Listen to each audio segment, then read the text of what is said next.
tigilan na kayo ng mga pulis. Bibigyan kayo ng 3 segundo para sumuko! 1, 2, 3! Araw mga Manileño! Salubungin po natin ang pamilya! Bang pwedeng umagaw? Alam nyo, doon sa lugar ay ng mga kailangan nyo sa City Hall. Kahit na ano, kaya namin ibigay. Pag nakaupo doon, Don Gustavo, pwede ho kayo doon. Doon mo ako ilalagay sa likuran.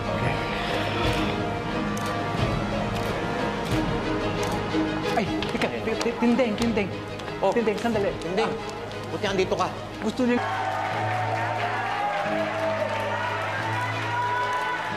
Ito kayo ngayon dahil sa inyong karahasan at pandaraya!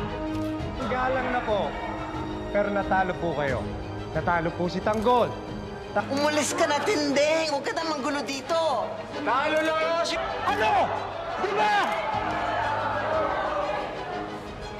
Pag nakita ko siya, ako mismo ang kakatay sa kanya. Hindi kita atrasan! Ako nasa sa Tanggol. Para ano? Para tuluyan siyang ipapatay ng pamilya nyo? Tama na yan. Hindi ako titigil hanggang hindi.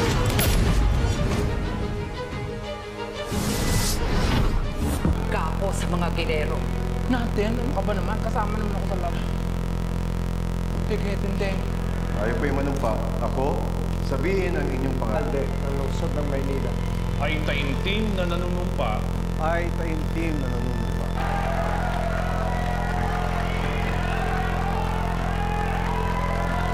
Mamahal at nagsisilbi ng tapat para pa ako po sa inyong lahat, mga kababayan, na ako po